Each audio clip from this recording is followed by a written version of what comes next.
Muy buenos días, amados hermanos y visitas. Que el Señor nos continúe bendiciendo. Amén. Vamos a continuar adorando a nuestro Dios, en esta ocasión a abrir el maravilloso libro de Dios, la Biblia como le conocemos. Dice un himno, un hermosísimo himno de la siguiente manera: unos brazos humildes se abrieron en la trágica cruz del Calvario. El dolor de los clavos sufrieron, y la sangre y la cruz con su sangre manchada. Meditaba en ese himno hace un momento, meditando y haciendo memoria, ¿verdad?, de la muerte de nuestro Señor Jesucristo, y decía, qué maravilloso es que nosotros como hijos de Dios podemos anunciar esa muerte cada primer día de la semana, porque anunciamos su significado también, la salvación. Y luego ese mismo himno dice el propósito de esa muerte, de esa horrible muerte, para dar salvación al mundo pecador y librarnos del mal que vendrá. Y de eso vamos a hablar esta mañana. Porque nuestro Señor Jesucristo vino a este mundo a dar salvación o a traer salvación. Dice 1 Timoteo 1:15, palabra fiel y digna de ser recibida por todos, que Cristo Jesús vino al mundo para salvar a los pecadores, de los cuales yo soy el primero. Una de las razones por las cuales Jesús vino al mundo fue la salvación. Él vino a salvar, pero ¿a salvar de qué? ¿A salvar de qué, hermanos? Es importante tener en cuenta el por qué. Entendemos, apreciamos el concepto de salvación, lo que significa en nuestra vida como cristianos. Pero ¿a salvarnos de qué?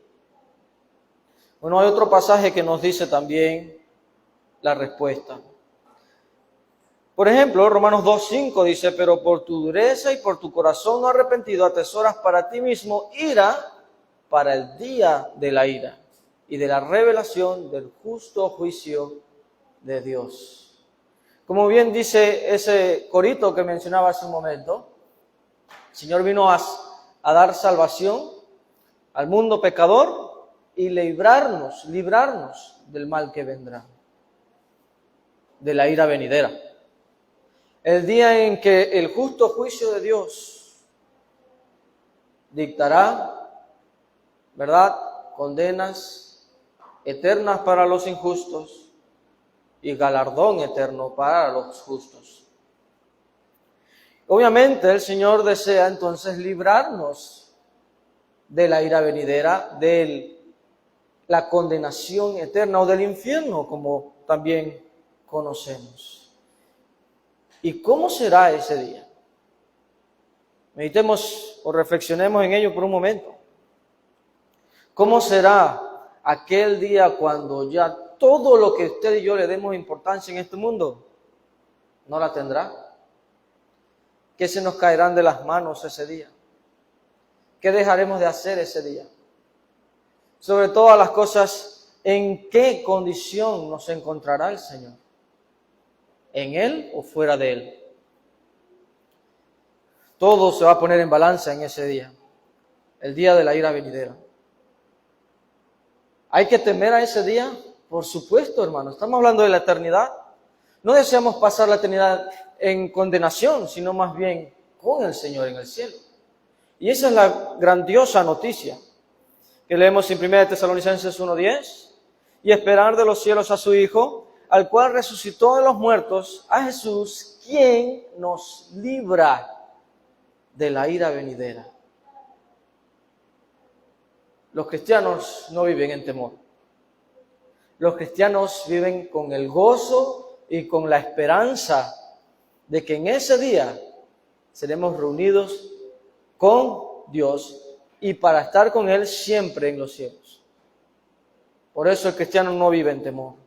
Por eso hoy queremos también hacer memoria de estos conceptos para animarnos a permanecer obedientes a Dios en vista de ese gran galardón. Así que vamos a considerar, hermanos, la razón, digámoslo así, principal por la que Jesús vino a este mundo. Porque Jesús vino a este mundo a obedecer, vino a destruir al diablo y sus obras, vino a iluminar, vino a morir. ¿Con qué fin? ¿Con qué fin o con qué otro fin distinto o mayor propósito que la salvación? Obviamente todo esto lo vino a hacer para que usted y yo tengamos salvación. Entonces, esta grandiosa verdad incluye que aquellos que son obedientes a Dios van a gozar de esa salvación, de ser librados de la ira venidera. Amados hermanos, nuestro Señor Jesucristo vino a este mundo a salvar. Ahora, ¿cómo vemos esa salvación en la Escritura? Hay muchas maneras en que podríamos enfocarnos en este sermón, pero quiero que al menos veamos 3 aspectos de la salvación en Cristo. Primero vemos que hay salvación en su nombre. Algo tan básico como eso, hay salvación en su nombre. Y lo vemos en la profecía. Abra su Biblia, por favor, en Isaías 7:14. Isaías 7:14. Lo vemos en la profecía. Dice el profeta: por tanto el Señor mismo os dará señal. He aquí la Virgen concebirá y dará a luz un hijo, y llamará su nombre Emmanuel. ¿Qué significa eso? Lo vamos a ver dentro de poco. Pero es importantísimo cómo la Escritura incluye proféticamente su nombre. ¿Y qué relación tiene esta con la salvación? Ahí cerquita, Isaías 9:6. Isaías 9:6.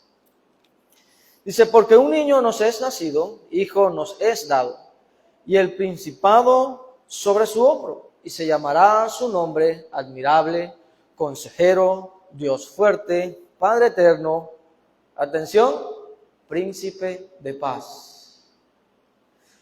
Estos 2 versículos, hermanos, son versículos mesiánicos que hablan sobre el Mesías.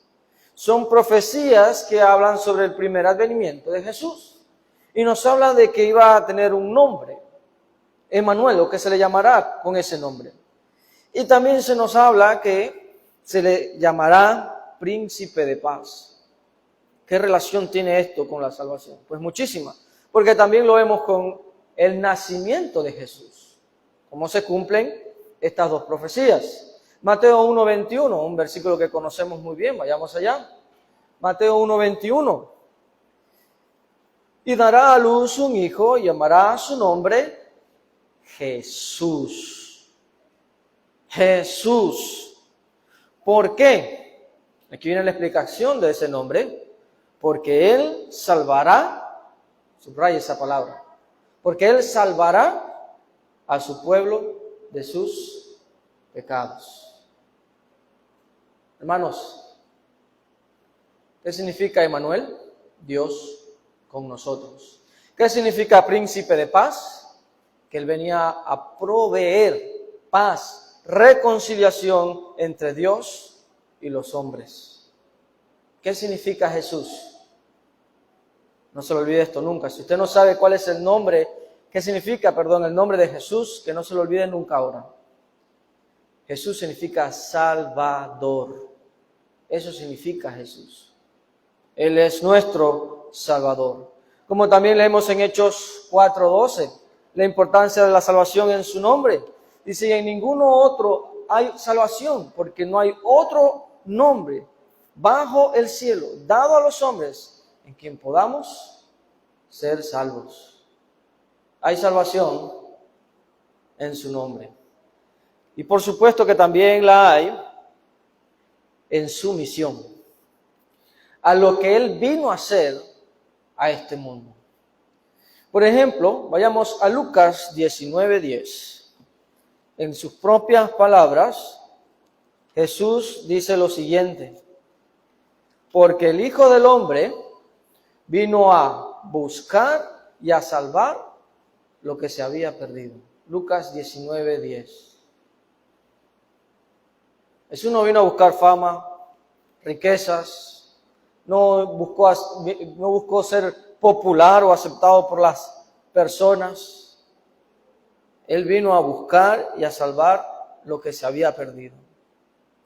Dice lo que se había perdido. La pregunta es, ¿qué se había perdido? Nosotros, los hombres. Lo que como humanos perdimos en Adán o con Adán o por Adán, lo recuperamos en Cristo y por Cristo. Recordemos que en Génesis capítulo 3, cuando Adán y Eva pecan, ¿qué ocurre? Son separados del jardín del Edén, separados de la presencia de Dios, de la comunión tan especial que gozaban. Eso se perdió.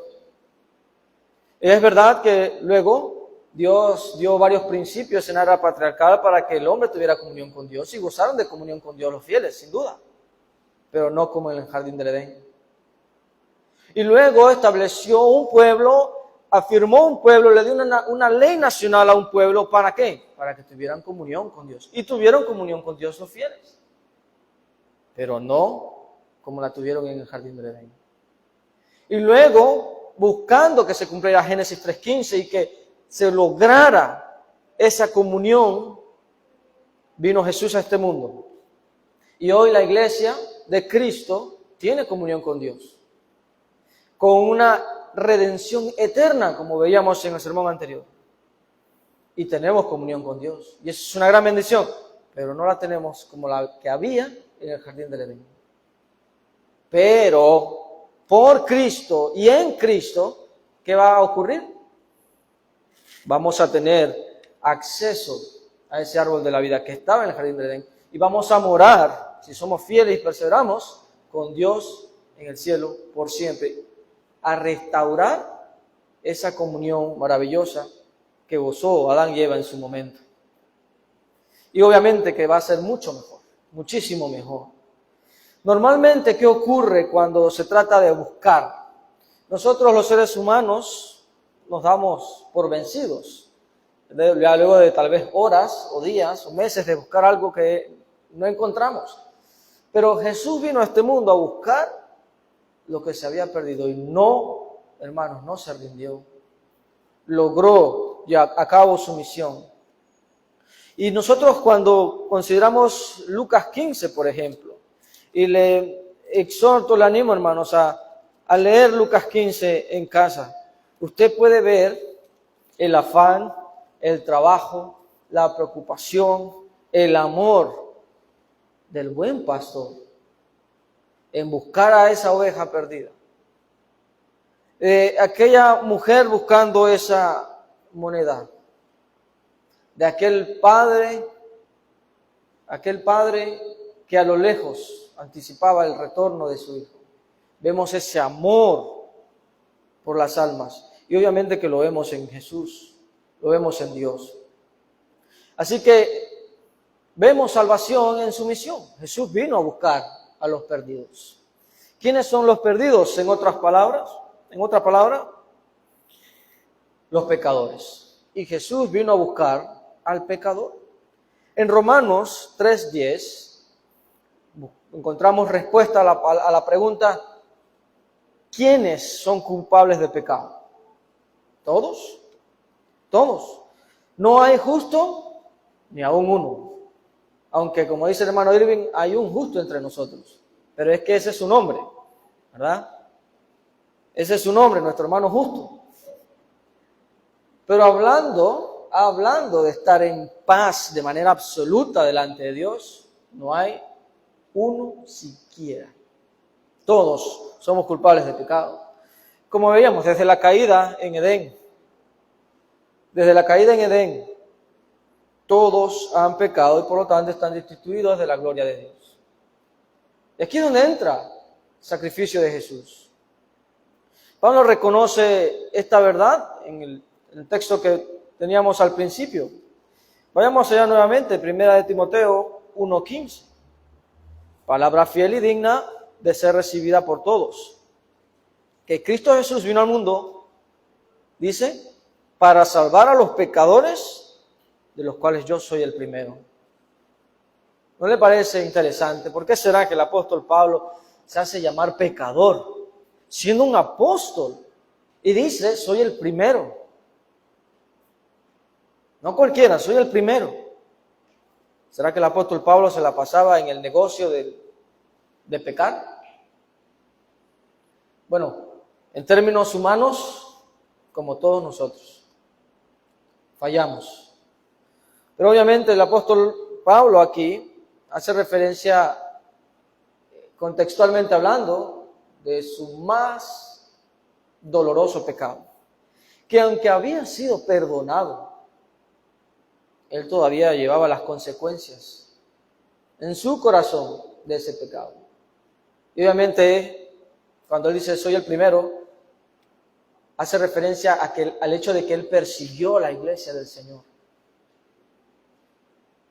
Mientras que en ese momento, ¿verdad?, se dedicaba a plantar a las iglesias, a edificar la iglesia del Señor, en su pasado buscaba destruirla. Y eso es lo que él lamentaba. Pero el punto que vemos aquí es que él, como cristiano, como un hijo de Dios, reconoce que era pecador. Es una realidad que alcanza a todas las personas.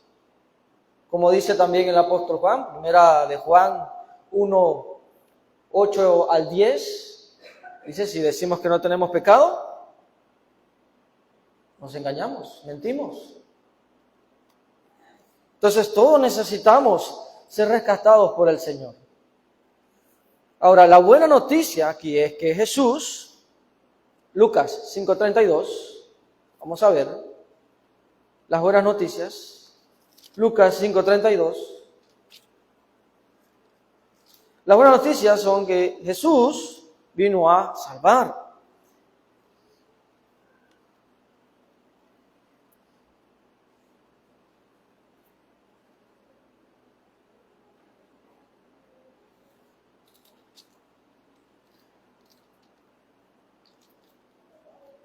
Dice, no he venido a llamar a justos, sino a pecadores al arrepentimiento.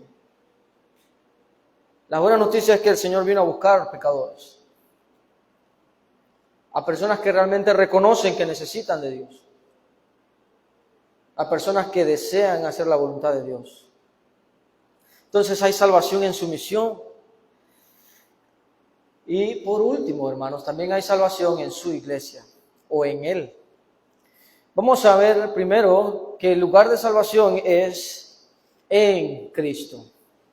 Como le decía a los varones el domingo pasado, hay mucho que enseñar y mucho que aprender con respecto a esa frase, en Cristo.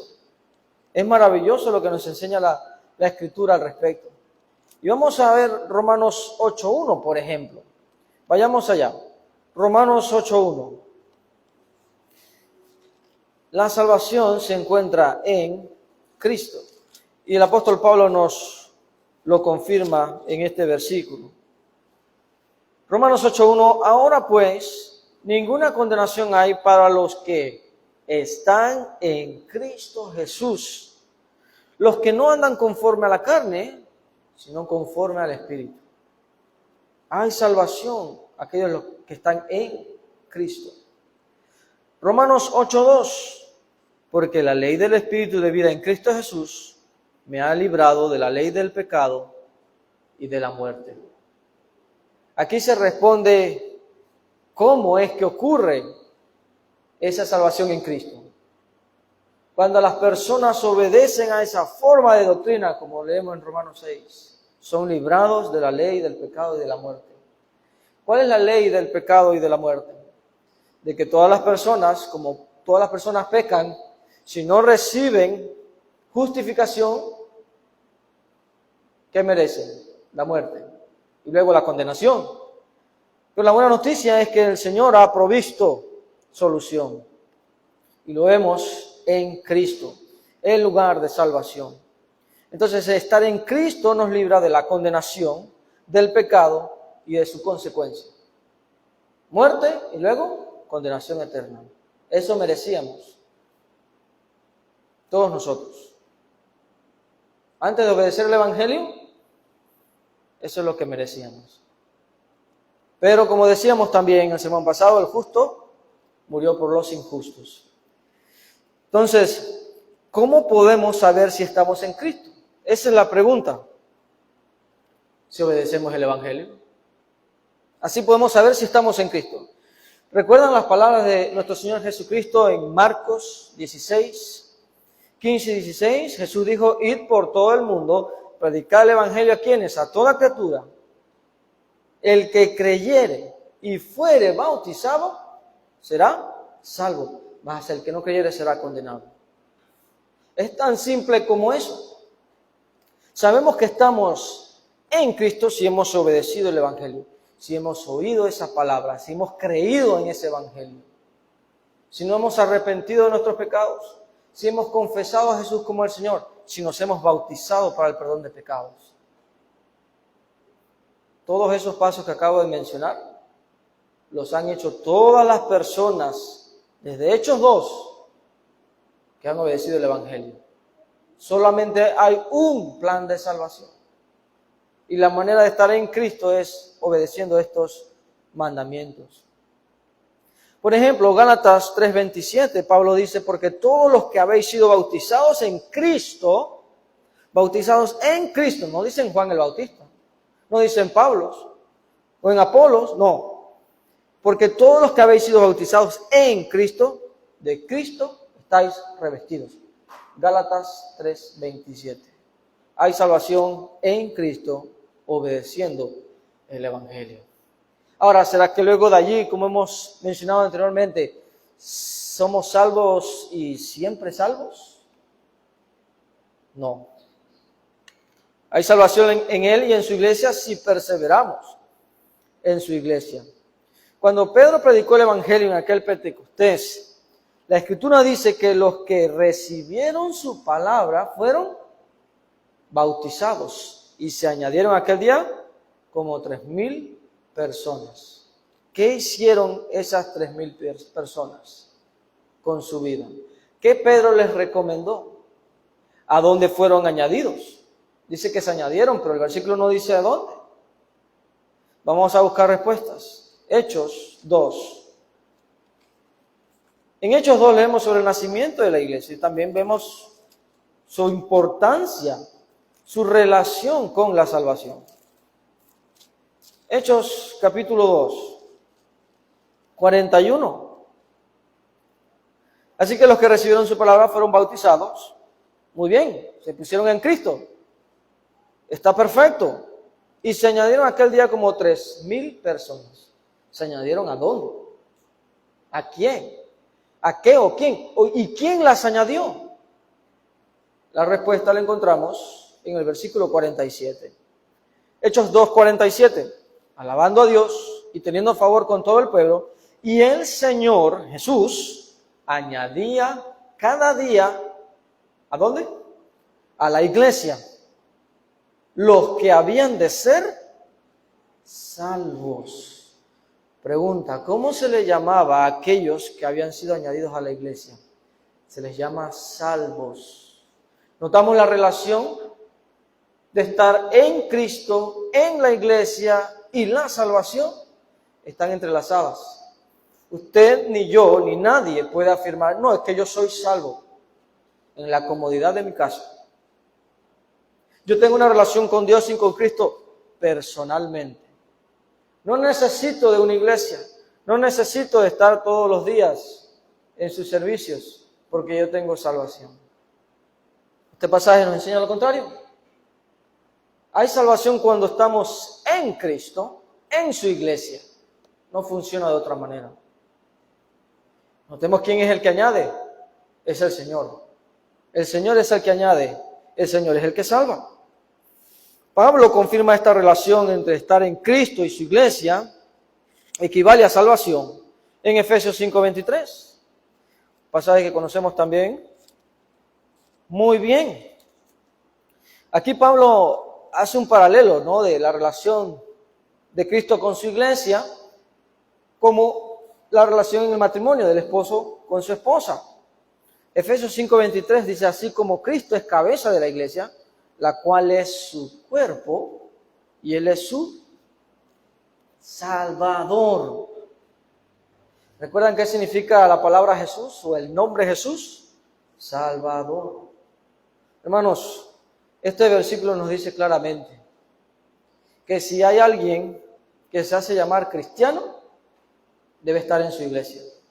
Porque su iglesia es el cuerpo de Cristo. Y Cristo es su Salvador. Es una relación estrecha, inseparable. Inseparable. Entonces la salvación se encuentra en Cristo Jesús, en su iglesia, porque no hay otro nombre dado a los hombres, hermanos, en quien podamos ser salvos. Nadie puede ser salvo fuera de la iglesia del Señor.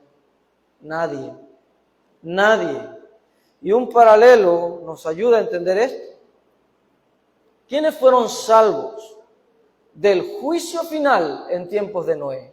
¿Los que estaban afuera del arca o los que estaban dentro del arca? Conocemos muy bien la historia. Los salvos fueron los que estaban dentro del arca. Cuando Jesús regrese a reunirse con su esposa, ¿verdad? A buscar a su esposa para celebrar las bodas en el cielo, va a buscar a su iglesia. No va a buscar a individuos de aquí, de allá, de aquí, de allá, porque fueron muy buenos. Y en la comodidad de su sillón, en la comodidad de su juego de sala, tenían una relación con Dios. No, hermanos, no funciona de esa manera.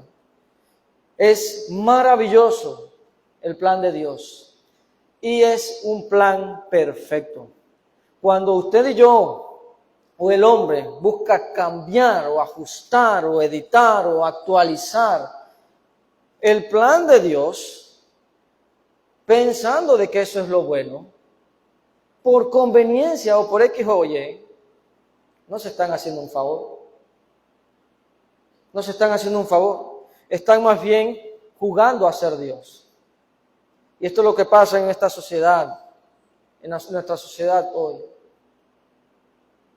Muchas veces cuando usted lleva el evangelio a las personas, usted escucha de ellas, no, pero yo creo en Dios, yo oro todos los días y soy muy creyente y hago todo tipo de bien a las personas de mi comunidad. Aquí me conocen, yo los ayudo. Para el tiempo de la pandemia, ¿sabe qué hacía? Yo, de lo que yo tenía, le llevaba a las demás personas. Y oraba por ellos. Eso es maravilloso. Conozco cristianos que no hacen nada de eso. Es maravilloso. Pero ¿acaso no era eso lo que hacía Cornelio? ¿Se acuerdan? Hechos capítulo 10. Esas cosas hacía Cornelio. Oraba, daba limosna, ayunaba, era alguien piadoso, conocido en la sociedad. Pero ¿qué le faltaba a Cornelio? ¿Tenía la salvación? ¿Tenía a Cristo? ¿Era parte de su cuerpo? No. Pero Dios, viendo tan maravilloso corazón, proveyó el evangelio y envió a uno de sus servidores, a Pedro, quien le predicó el evangelio. ¿Y qué hizo Cornelio? Porque era un hombre de buen corazón, obedeció, se puso en Cristo, en su iglesia, para gozar de salvación. Entonces, hermanos, es maravilloso que tenemos salvación en Cristo. Saber que Jesús vino a este mundo a traer salvación, pero en resumen, hermanos, ¿para quiénes? Para los obedientes. No es suficiente obedecer el evangelio como un punto en nuestra vida y hasta ahí se acaba. No, seguir siendo obedientes. Como leemos en Hebreos 5:9, dice que Él vino a ser autor de eterna salvación para los que le obedecen. Jesús vino a este mundo a traer salvación para que los obedientes, esos, sean librados de la ira venidera. Porque viene la ira venidera. Y estos obedientes recibirán herencia eterna en los cielos. Por lo tanto, los hijos de Dios, aquellos que perseveran, no tienen por qué temer del juicio final. No debemos vivir en temor, porque buscamos hacer aquellas cosas que le agradan. Entonces, hermanos, la exhortación para todos nosotros en esta mañana es: seamos obedientes, perseveremos en esa maravillosa y grandiosa salvación. Hermanos, como dijo Pedro, ¿a quién iremos? ¿A quién iremos? Solo hay uno que tiene palabras de vida eterna. Solo hay uno que es la resurrección y la vida. Solo hay uno que provee salvación. Y ese es nuestro Señor y Redentor Jesucristo. Amén. Así que permanezcamos en Él, perseveremos en Él y en su iglesia, el lugar de salvación. Acompáñenme a orar, hermanos. Glorioso y bondadoso Padre Celestial, eterno Dios, digno de toda honra y toda alabanza, le agradecemos en esta hora, eterno Padre, por la salvación que usted ha provisto al hombre. Gracias le damos por su iglesia aquí en la tierra. Damos gracias por esta iglesia de Cristo en Santiago, Panamá. Gracias, eterno Dios, por traer el mensaje de vida a esta área y podernos permitir ser parte de ese su reino, lugar de salvación. Rogamos, eterno Padre, que usted nos dé mucha más fortaleza. Rogamos en su bondad y misericordia que nos siga dirigiendo a través de su providencia para que sigamos cada día luchando y fortaleciéndonos, siendo cada vez más obedientes y perseverando, eterno Padre, en su Hijo amado Jesucristo, en quien hay salvación. Gracias le damos por este sermón, gracias le damos por su palabra, eterno Dios, que nos instruye, nos llena de convicción, de ánimo, para permanecer en esa grandiosa salvación. Eterno Padre, rogamos fortaleza para que no mengue nuestra fe y que sigamos cada día mejorando y corrigiendo lo que hay que corregir. Siga bendiciendo a esta congregación, eterno Padre, conforme a su voluntad y a su amor. Y es en el nombre de Jesucristo en quien oramos y damos gracias. Amén. Amén. Que el Señor me lo siga bendiciendo, hermanos.